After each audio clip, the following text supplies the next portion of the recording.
Well, good afternoon, good evening. Hello, everybody out there in the world, and welcome into another live episode of the Buddhist Biohacker. My name is Lisa. I am your host and mystic guide in this wild world we live in these days. And I am absolutely thrilled because we're here with one of our favorite monthly features and monthly featured guests, Keeping It Real with Julie Hoyle. Welcome back, Julie. Thank you so much, Lisa. What an intro as well, I have to say. That was really amazing. Congratulations. Isn't it fabulous? That is really great. It's so fun. I feel like we're all ready now. We're all pumped up. I hope everybody out there is pumped up. And my lovely husband did all of the music, original composition, digital music on his part. And I created the intro, so I love it. Well, listen, I'm glad you're pumped because I feel really pumped as well. Because the theme, distractions of the seeming spiritual kind, has really been coming up for me. And I know it's been coming up for you because of what you've shared. And it's also been coming up in the people that I've been working with. So, you know, in terms of this community and beyond, we're all getting the same kind of messages. So to kind of speak to that, first of all, let me say as well, for anybody who's listening in, Lisa and I would really love you to, you know, this is interactive and we would love you to share, to post comments, to ask questions and to really engage, because this is not about just Lisa and I, you know, having a chit chat. It's about supporting everybody that is either listening during the live or listens later, you know, to the recording. And it's really important to understand that because we want to have this interactive conversation. So I'm just going to kind of preface, you know, why this has come up so strongly for me, and then we can kind of open it up. And Lisa, you can input, and then we can maybe take questions and so on. So, cool. Yeah, so you know, I'm on Instagram. And sometimes I read some of the spiritual leaders in the community and just kind of check in and see what's happening and so on. And one of the things that I've seen really prevalently is discussion, as we all have, about, you know, living in, you know, 3D, 4D, 5D and on up. Great long discussions about that and debates about that and what that means and so on and so forth. And I'll come back to what I want to reference there. Another thing I've seen is a lot of discussion on differing timelines, and that the construct that we're seeing in this 3D reality isn't real. And there's a whole other reality, particularly with the political scene and scenario and the way that's playing out right now. And that what we're seeing isn't real and it's fake. And it's been manipulated in on movie sets, and you know, all of those kinds of things are being said. So there's all of that happening as well in terms of discussions, and you know, not really buying into what we're being shown, and it's all fake and it's phony and so on and so forth. And then the other thing is really looking at what is real and true for us, and how we're being sort of manipulated and deceived. And, we should really make sure that we are not listening to anything on the news and television. And, obviously some of that has some semblance and truth. So, all of those things that are kind of being spoken about and discussed and so on. Obviously, those things do have some semblance in truth. There's always a grain of truth in something. But the thing is that if you focus as a sincere spiritual seeker, if you keep focusing on, for example, this isn't real, there's another reality happening off in some other dimension, and that when the final day of reckoning comes, I'm going to ascend to that other plane of existence, and I won't be suffering here, right? I won't have to put up with all the crap I'm putting up with at work, for example, or whatever the story is that people want to get away from. It's another avoidance. It's another sort of form of avoidance, and a form of distraction, and a form of not wanting to own what's actually showing up in your life. And, it's a bit like, in many ways, spiritual bypassing with respect to, meditating for 3-4 hours a day, and, doing practices as a way of really not owning your anger and your frustration and all the other things that are really knocking on the door, begging for you to kind of look at them and invite them in. And, and again, coming back to Instagram, some of what is out there is just really bizarre. And I'm not, I'm not even going to go into those stories. And some of it does have some semblance of truth. But the call to action for all of us is to really look at what has resonance for us, look at who is sharing and speaking the information. And if it's a spiritual teacher, look at who the lineage is, look at who his or her teacher is, look at, who they studied with and where they are in terms of their own state. That's always the first thing. Look at what you're feeling, and if there's a resonance, and if it has a sort of a practical value for you in your life. And then the third thing is does it stand the test of time? Or is it just some drama, something just kind of create and attract attention, and doesn't have any substance in terms of being, again, able to apply that to your own life? So I'd love to kind of dive into this topic, because it's really timely. And the reason I think it's really timely and it's coming up so strongly is because there's so much uncertainty in the world with the pandemic and with political systems and so on and so forth. Most people are not comfortable with not knowing and with uncertainty. So what they do is to try and distract and make them feel better. They'll look at often kind of very complex stories and narratives that, help them sort of feel like they're in control. Or, again, escape through this idea of another reality or some different timeline that, so it's this kind of all these kind of exaggerated ideas floating around that I think it's worth looking at with respect to where you really are and what you're actually feeling and knowing to be true for you in your life, wherever you are in your life and whatever's happening in your life. So I don't know whether you'd like to speak to that, Lisa.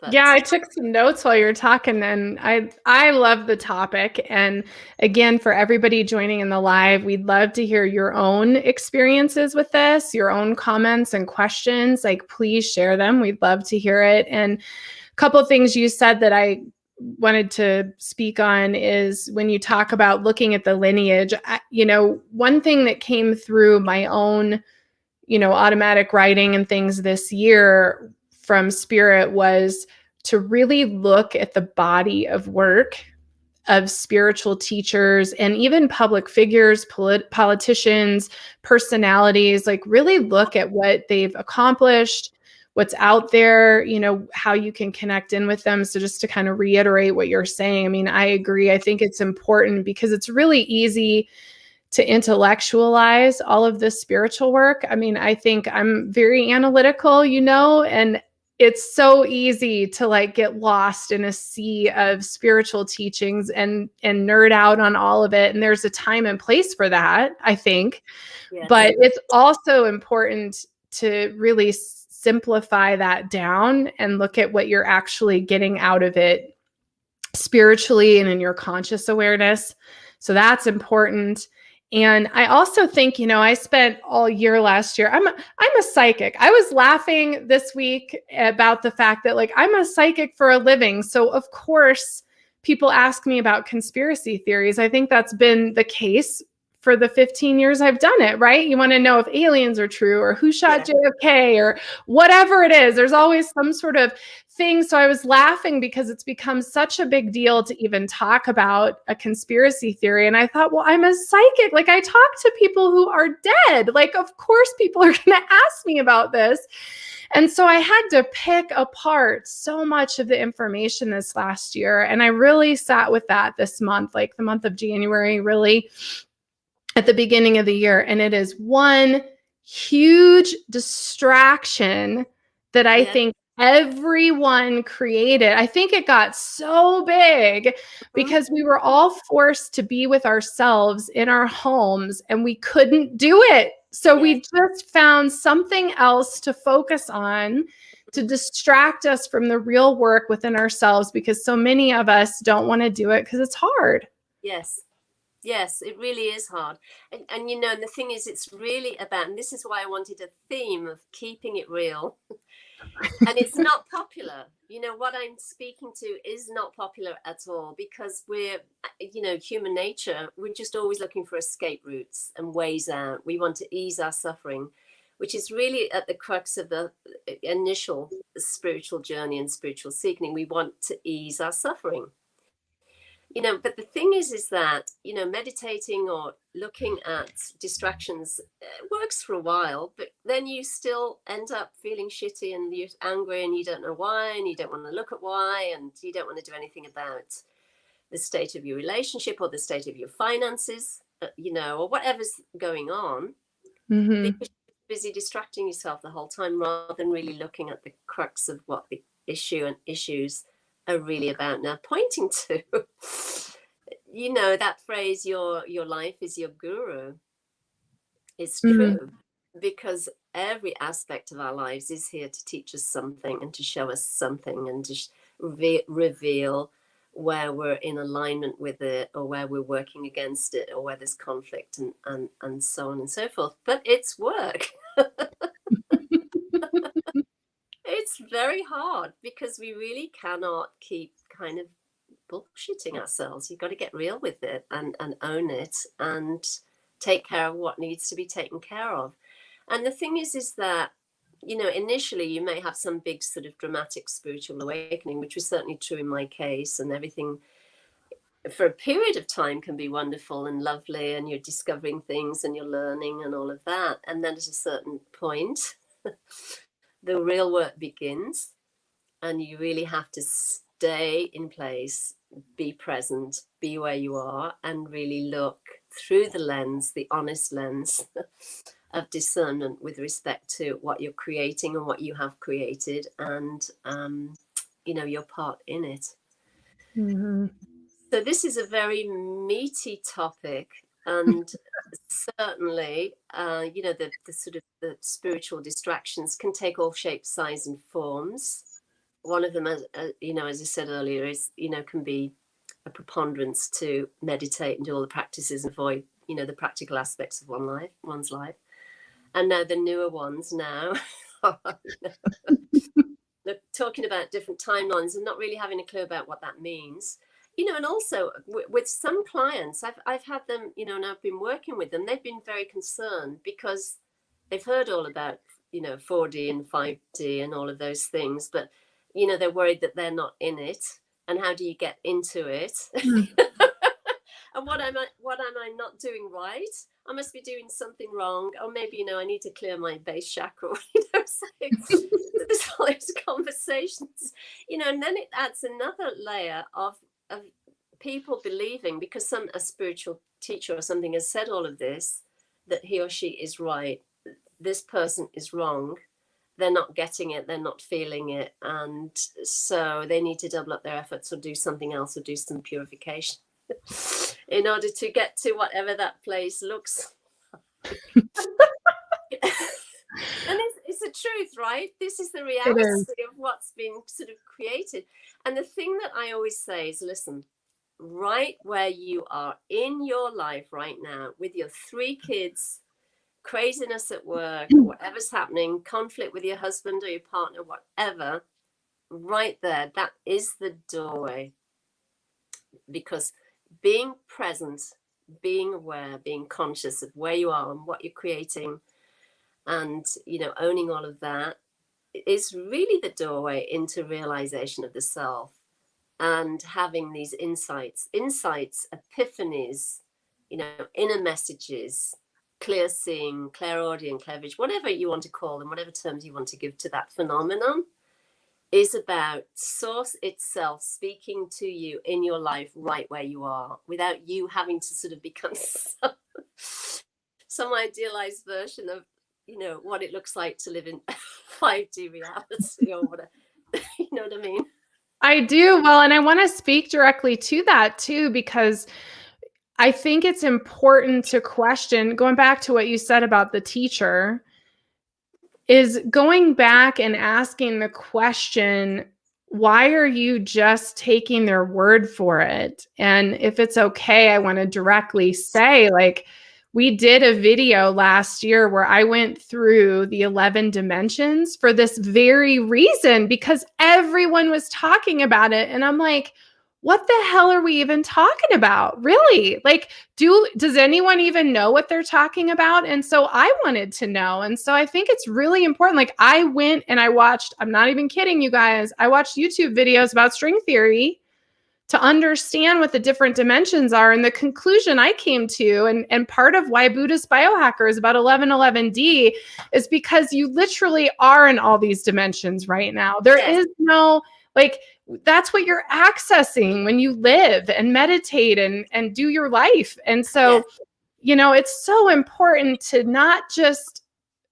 don't just take anyone's word for it on something. Go learn about it, because it's actually kind of really interesting when you go learn about it, but then understand like where that's really coming from, and that it's not some sort of club you're trying to get in with a special key. Yeah, exactly. And the access point is your life right now, right where you are. And again, your own life has proven itself to you, because you can bet your bottom dollar every single person that's with us now on the live or listening later has had, and I've said this before, insights, epiphanies, direct experiences of seeing, direct knowing, direct access, feelings of expansion, all of those things that are what the master yogis call the siddhis, the supernatural powers. The connecting in with source as source itself. Everybody's had that to some degree or another. It's not like you've had to go and study how to get into 5D and then into 6D and then into 7D. And this is also why I've written about lucid dreaming, being present, being here in your own life, and using simple sort of practices to kind of stay present and grounded in your life, rather than continually thinking you've got to educate yourself or try other things or often do things that don't even fit in your schedule. And I keep referencing women who have got like 3 or 4 kids, like it's not like you've got all day every day to sit and meditate and sort of study and analyze how to get into these different different timelines that are seemingly going on. How do I access all these different I need to get there, because I really I've got a house, I need to clean the house, I don't want to do that, I want to go into this different time, it's like but this is what we do. It's just craziness. It seriously is. And, our access point is always right here. It's always now. It's always in our own lives. Whatever is showing up and happening, whether we like it or not, whether it's comfortable or not, your own life is the portal or the touchstone or the gateway, however you want to. And that present moment that you're talking about, I mean, it's the present moment is where you access all of it. Yes. And the most powerful interdimensional experience you can have is to just sit and be completely present, even if you're just doing dishes, because that, like you said, is where you become that source energy that's just truly aware of your expression. I mean, that's really what it is. Yes. And, the thing is whatever kind of experience you're looking for, whether it's an out-of-body experience, a lucid dream, some sort of epiphany or insight or intuition or whatever, you can only be open to receiving those gifts when you're actually present. If you're in the mind, kind of all over the place or kind of going off in your crazy heightened emotions or whatever, you're not going to have that direct experience. It's really always about being still or quiet enough to be able to receive the gifts, those gifts. And, being still and in silence doesn't mean necessarily that you have to sit in lotus posture for, and just close the door and tell the kids to go leave you alone or whatever. You can be in nature. We've all had those experiences, right? You're out in nature, just enjoying it. You're not thinking about anything, and it's just you feel this expansion and this movement and these amazing kind of insights or teachings land or ideas for projects or whatever happens. It's because you're in that silent space, even when you might be moving or hiking or cycling or whatever it is you're doing. And again, it has proven itself to you again and again and again and again and again. It's not in some far off place. Now, I have a question for you, Julie, because, you and I both, I think, in our past have tried it all and tried to learn it all and do it all. And so for all of the folks out there who are in that place, what was the moment for you? Do you remember like a moment where it was like, oh my gosh, I don't have to do all this stuff anymore? Was there a point where you felt like all the spiritual learning and studying, you wanted to be done with it, or you felt like you didn't need it, or whatever that looks like? Yeah, I mean, it was a really profound moment, and it was very difficult. And I actually wrote about this in the book, Meeting the Shadow, Finding Yourself, because, I'd been this ardent spiritual seeker for close to 30 years. But what happened was, and I can tell you the story. I'll try and keep it brief, but it was a process. And what happened was, one of the master yogis I worked with said to me, she came to me in a dream and she said, I'm going to send you some people. I want you to work with them, because she said, they're not listening to a word I say. And she said, so I'm sending them to you. I'm done with them. I'm sending them to you. Lucky you. So honestly, literally the next day, I started to get requests from yogis who had lived in an ashram, been living in an ashram for between 5 years and 25, 30, 40 years, a long time.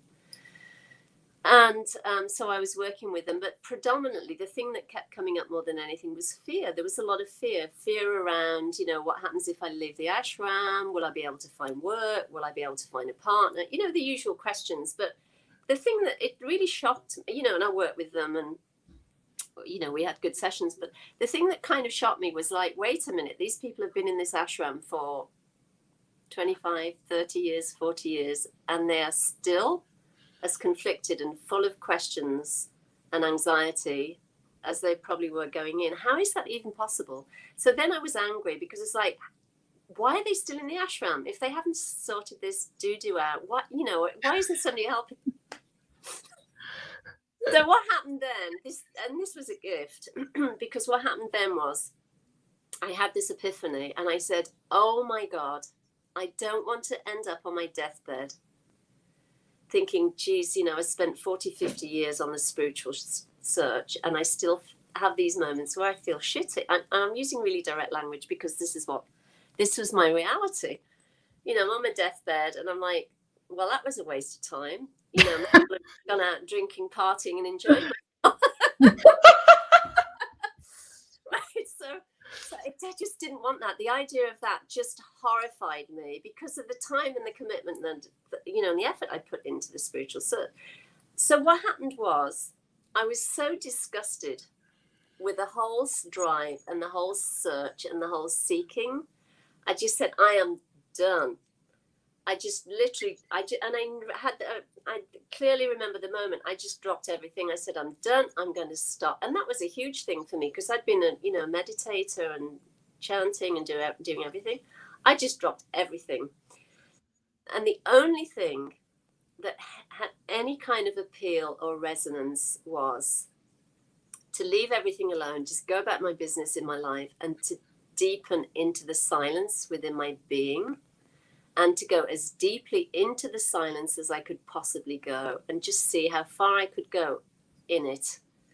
And I was doing that. I can't even call it a practice because it just felt like this organic, natural thing to do. So I was doing that no matter where I was or what was happening. While I was working, I was deepening, just going as far into the silence as possible and staying there. Even when I was speaking from that place. So that happened. And I don't know how long that happened for, but I was doing that very intently, but in a kind of organic, natural way. And then what happened is I was listening to a teacher giving some teaching on it was Muji. He was giving a retreat in India. And then I started to see that the place he was looking from, the words he was speaking, and the experiences he was giving people were seen. I was in the same place as him. It was the same seeing. I even knew what he was going to say. And I realized that only the self or source can see source. So source had to be here for it to be recognized in Muji. And then I realized that same recognition held true when I read the words of Hafiz, or I listened to the words of His Holiness, or I listened to Ananda Maima or any other great being. There was this absolute resonance and recognition. And source itself within this being here, it was already here, and it had always been here, recognizing source in others. And there was the sort of the idea or the concept of there being separation dissolved. And so, in other words, source saw itself. So, I told you that kind of long story because there was definitely a process to it. And what's happened since that time is the seeing of that has not come and gone. It has remained intact, no matter what is being felt via the physical expression. So, if I've got a headache or I'm not feeling so great or I'm feeling tired or whatever, it doesn't alter the fact that source itself is always here, seeing and recognizing what is arising, and it has remained. That's beautiful. I have 3 things. I don't know where to go. Oh my gosh. Okay, we're going to go into the shadow a little bit, and then I got a couple other things here I want to ask you about. But you mentioned the shadow, and we talked about distracting yourself with all this fun, intellectual, spiritual stuff, which I get caught up in. I love it, but it's really distracting from yourself. And this analogy about the shadow came up when I was teaching the Light Warriors last week, and I loved it. When you teach something and it lands and it's like, whoa, this is like a big teaching. This is like big deal.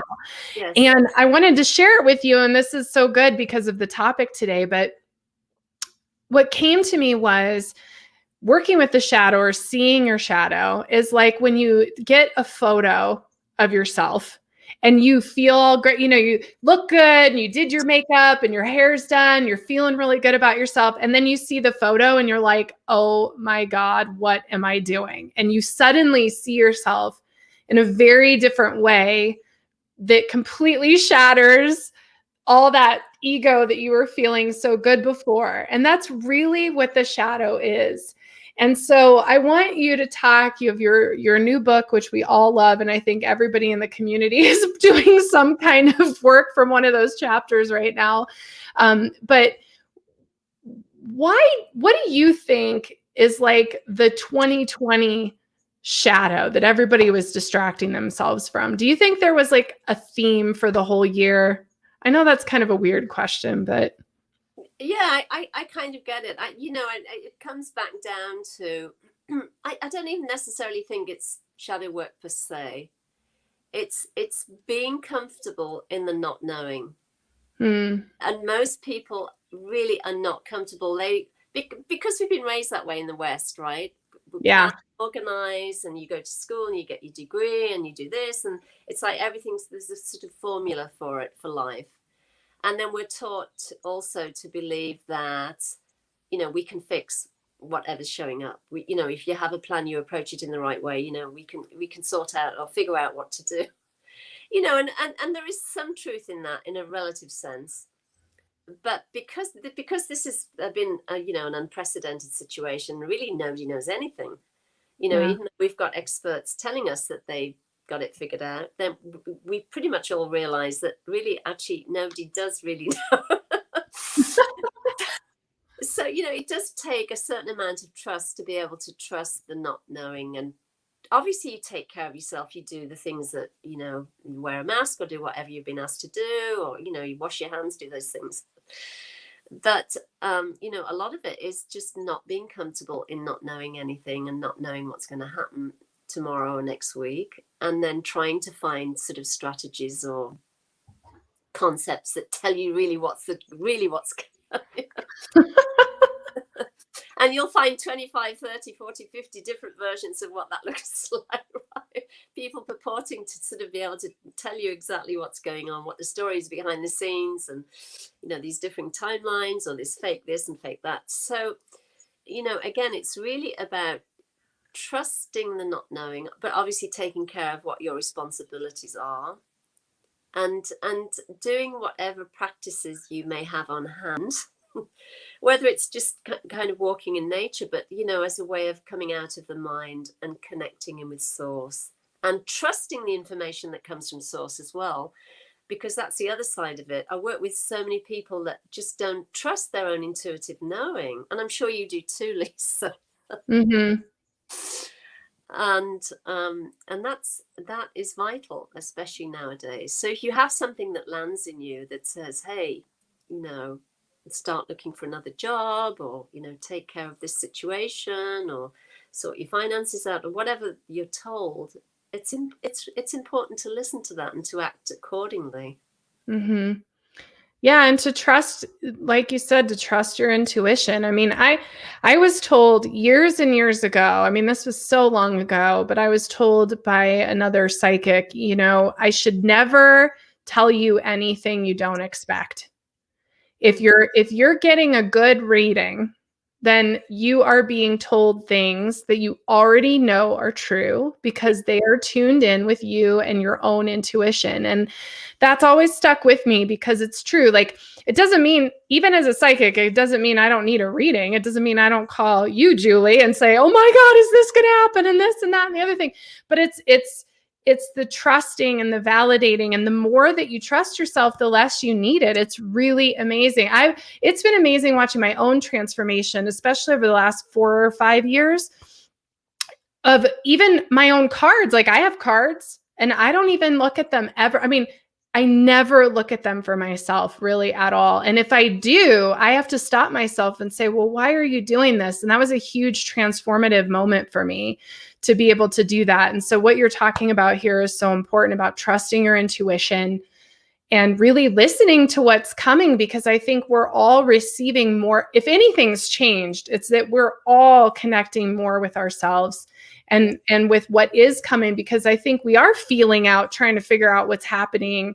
And so listening to that inner voice and trusting what's landing with you and paying attention to the signs and the synchronicities. I mean, those are all so, so, so important, just like you're talking about. So important. Yes. And look, we've proven it. It has been proven. Because this message that we're speaking to now landed in you this week. It landed in Satyam. It landed in me.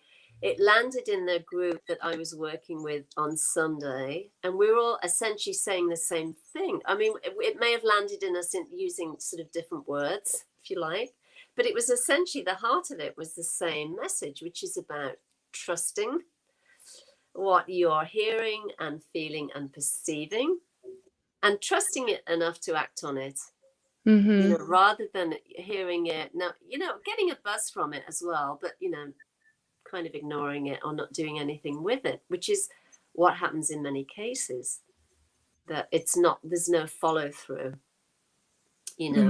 or sometimes people will hear it and then they'll want to sort of debate it and ask 10 different people.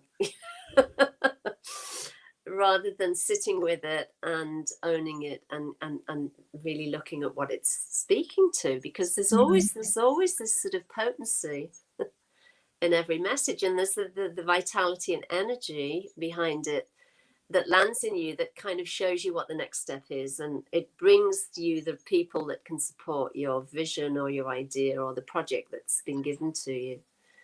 And this is the alchemy of it, the grace of it as well. But we have to say yes. It's always, again, about saying yes, hearing it, saying yes, and then knowing what to do with it.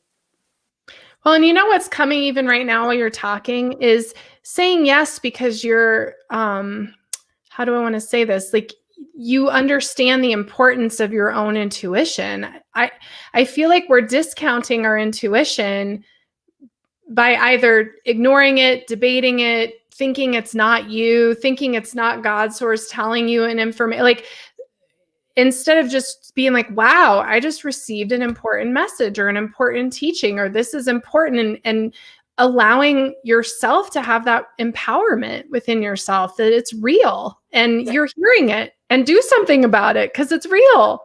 Yes. And what you're just saying is so profound, because that hesitancy, if you like, and tendency to discount comes from a place of lack of self-worth.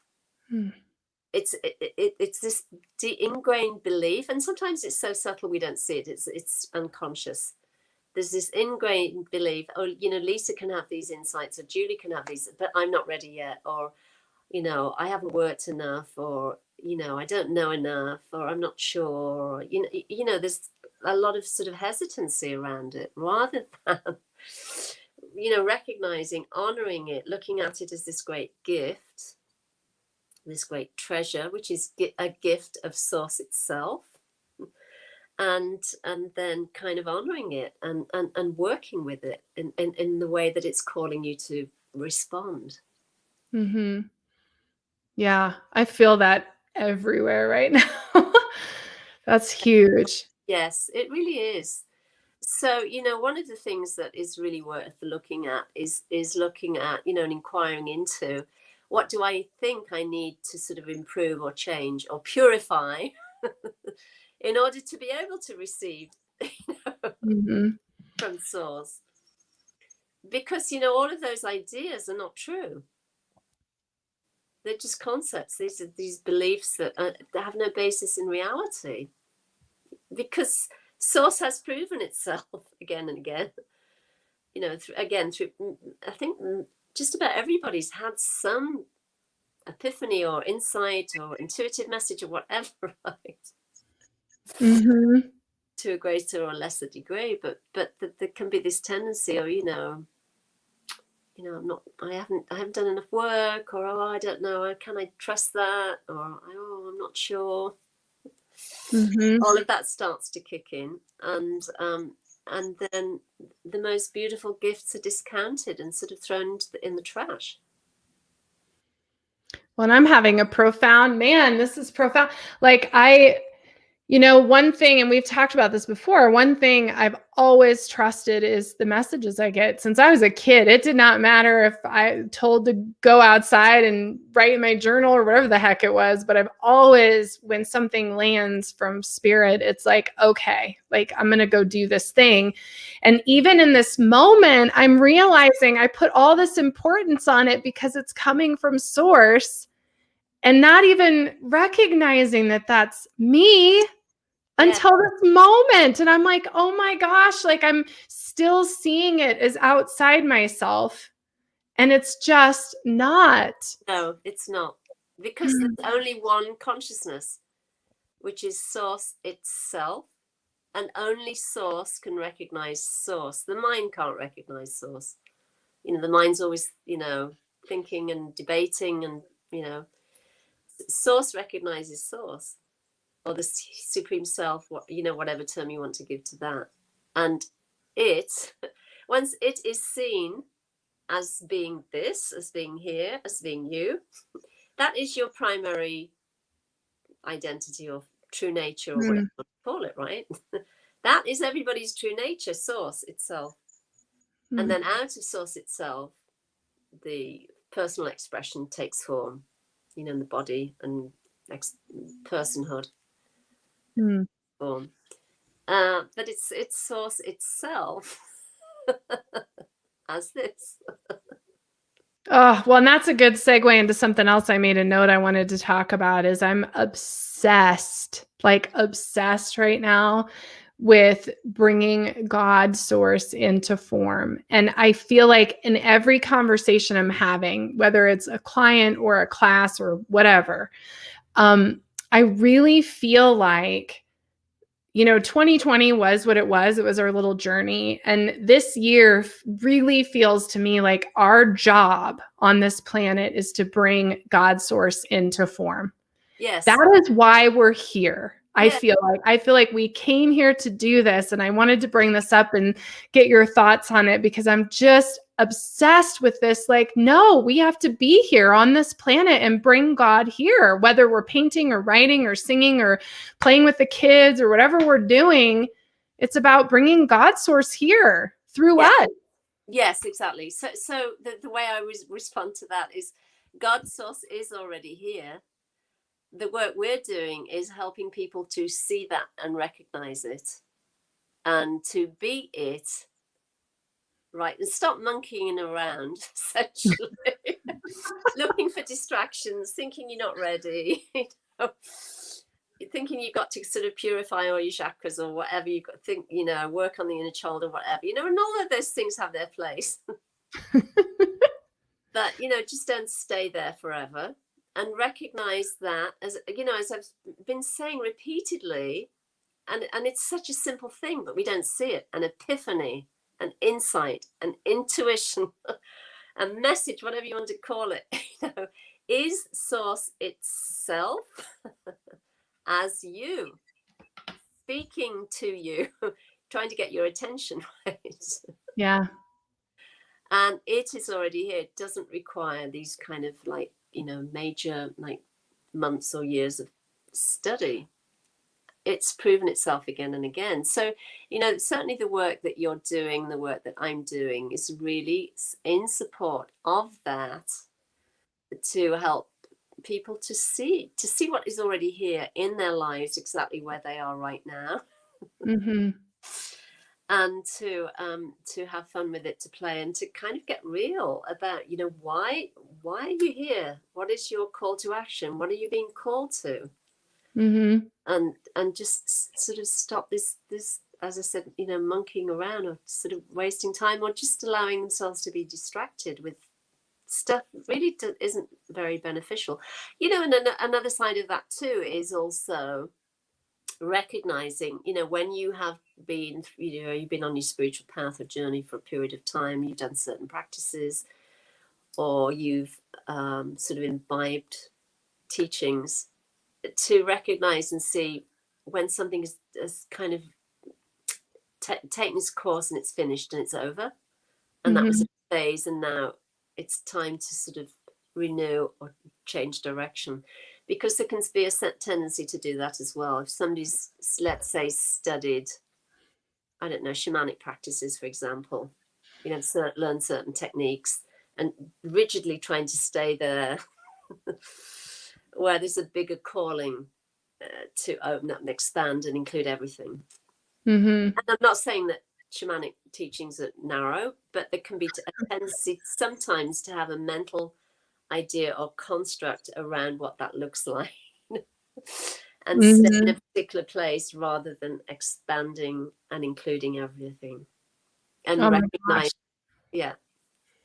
Yes, sorry, I didn't mean to interrupt, but yes. I mean, yes. I mean, the most profound moment in my life was when I recognized, and this was like 2020. I mean, this was like a year ago, when I recognized that I could follow my own path of healing work and intuitive work and shamanic work. It was like, I do not have to follow a structure because it's my structure. Yes. It's who I am and how I'm bringing, you know, that energy into form in the world. And I mean, that's the most profound thing. And Hope, thank you for writing. I just want to share Hope's comment. She said, "Thank you for this message. I have strong intuition, but some of the times I may have doubts. I will continue working on ridding my mind of the doubt." Thank you so much. And thank you, Hope, for sharing. That's really beautiful. And I encourage you guys to share for sure. And, you know, while we're on this topic, Julie, I wanted to talk about spiritual bypassing, because you brought up, you know, what dimension am I in? That's a whole thing. Like, oh, you're not in the right dimension. That's a real thing going on out there. Yeah. You're right. It's out there. And there's teachers calling people out, and it's a little stressful to me because I think it's not probably heart-centered, but I had this little message come to me, I don't know, probably a decade ago now, but I was sitting in rush hour traffic in Denver, Colorado, which anybody who's here knows it's really awful. I mean, it's like stop and go, bumper to bumper. And I just had this message come, like, anyone can go sit in a cave and become enlightened, like anyone. But can you sit here in rush hour traffic and become completely present and focused and clear and hold a space of compassion? Yes. And I think that is the trick. I'm hearing so many people saying to me, "Oh, if I just were in 5D, that's one thing. If I was on the right timeline, so that's one thing. And then the other thing is, oh, if I could just get away, like if I could just go on a retreat or be alone." And I think there's a lot of danger in consistently going on retreats and consistently like these bliss rides. Yes. So. Yes, you're so right. You know, there's no end of retreat offerings online that you can find and sign up for, right? Yeah. But still, unless you've dealt with your doo-doo, you're going to go away and be blissed out for a week or 5 days or however long, and then come back and you're still feeling crappy. Which is what I was speaking to in terms of my own kind of discovery, because you haven't dealt with the psychological issues. You haven't dealt with what the source of your anger is.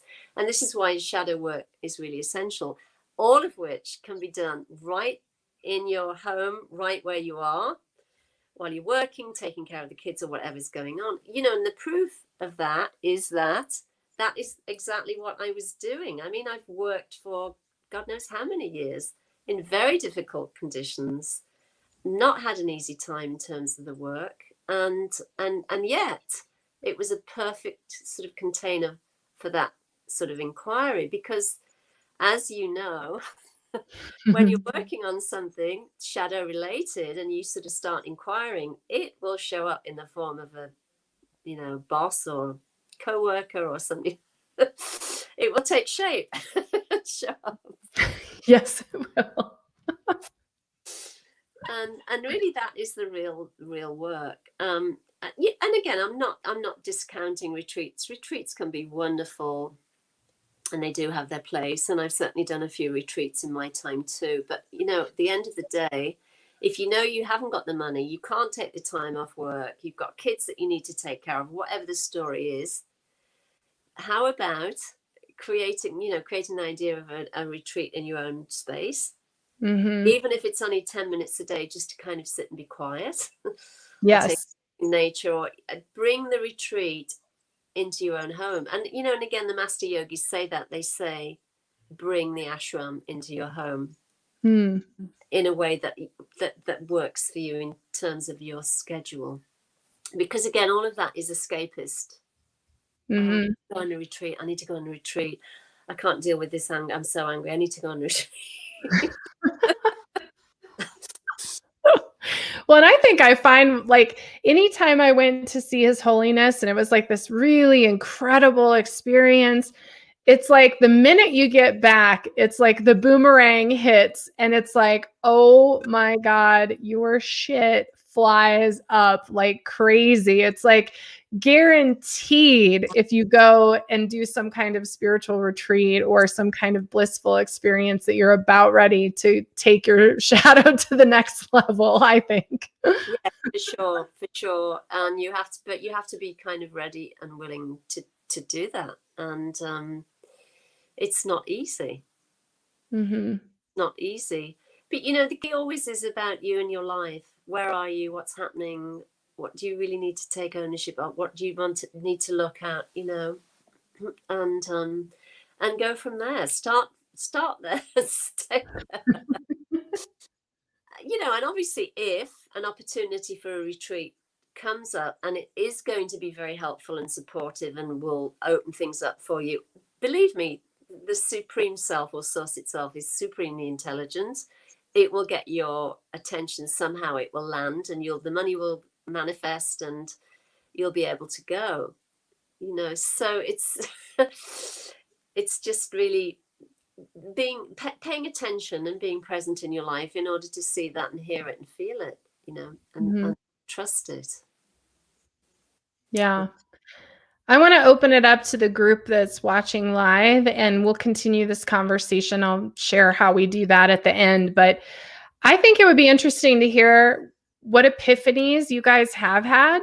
Like, what are some of the epiphanies that have landed with you, either recently or maybe there's a big one in your life? And I also would love to hear from everybody what your distractions of the seemingly spiritual kind are, because I think we all have them. I get very caught up. I love physics and I love like learning all the ins and outs of quantum physics and the body and the spirit and all those things. And so I love to I totally get distracted in that. And then I have to remind myself that I physically need to walk or do something or do the dishes. So those are mine. What are yours, Julie? Do you have any distractions that you have that you get caught in now? You know, not well, like I said, the reason I've been looking on Instagram is just to see where the current trend or the current sort of directive or direction is going in, you know. It doesn't interest me enough to stay there for hours on end. I'll maybe spend 4 or 5 minutes and I'll sometimes look at the sort of message threads and then I'll come out of it.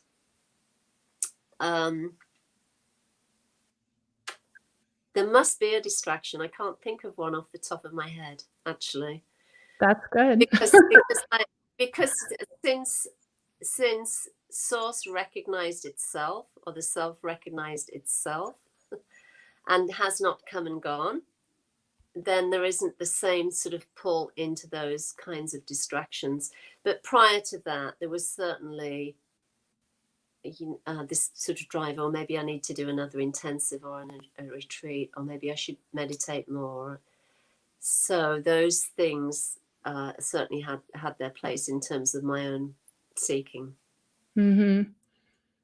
Totally makes sense. I want you to share about your new book while we're here at the end of our hour. I want you, because you had 2 books last year that flew out and you have a new one. So I just want you to share about your book about lucid dreaming with everyone. Yeah. So the one that was published in August is Meeting the Shadow, Finding Yourself. And then the latest one, which was, I had meant to publish it in sort of November, December, but it landed in January of this year. And that is Wake Up and Say Yes, a practical guide to lucid living and lucid dreaming. And again, this is really about, it's full of anecdotes and practices to help people stay present, you know, my own sharing as well. Because there's a lot of interest in lucid dreaming, a lot of people want to learn how to lucid dream, but what they don't realize is that in order to lucid dream and essentially be awake in your dream, you have to be awake in your life. You can't sleepwalk through life and then expect to, I mean, sometimes it happens, but usually the two go hand in hand. So I speak to both and speak about the importance of recognizing Turiya, that which is the fourth, which is the state prior to the waking state and the dream state, which is a state of source itself, or awareness itself, absolute awareness itself. And, really sort of support people in that inquiry, and more, most importantly, to share and point to what is already here, what is actually here in your life, that is actually so simple and so accessible, it's overlooked for the most part, is what happens. People think, they have to work, spend hours or years training, or go off on this spiritual search, and you really don't have to. So that's really sort of the thrust of that book, and there's been a lot of interest in it, and it just gives me such joy that I can help people to wake up and recognize what's already here, because like I said, I spent 30 years seeking, and it does not have to take that long. It really doesn't. So that's really what I'm all about now, is, sharing that and pointing to that and speaking to that and speaking to what is here in everyone's life. Well, I love you so much, Julie, and I know everyone here loves you so much. And you guys, Julie's here every single month, and it's always fabulous. And you can find Julie's information at juliehoyle.org. It's going across the screen. And I want to share that if you didn't know, Julie is an incredible artist, and her artwork is behind us right now. And you can find all of her art on Fine Art America and also on her website. And I have some in my home myself, and the colors and the light, it speaks for itself. So do check that out, because that's a whole other part of Julie that we don't talk about very often. And you can also join our new community, which I want to talk about just briefly, the Ajatakasha community, which is Sanskrit for infinite and boundless space. And that is exactly what it is. So if you are looking at leaving the mainstream social media, if it's become overwhelming, if you're tired of the ads and so on and so forth, and you really just want to be in a like-minded community, I mean, that's really what it is. These days, we can't just pick up and move to, a commune or some kind of community that we want to be in necessarily. So come over to Ajatakasha, and all the links are down below, or you can go to lisamgunshore.com, and Lisa, that's me, Julie has a really beautiful group in there too, which is so exciting. So Julie, I'm going to hand it off to you. I would love for you to share about your group, but also just what do you have upcoming? Because I know you have all these great workshops. I'm seeing all these beautiful emails with all these things. So what do you have going on, and how can folks connect with you? Yeah, so the thing I'm really excited about is I've just done two kind of series of sessions, Zoom sessions with groups. One was on, shadow work. The other one was on the lucid dreaming and lucid living.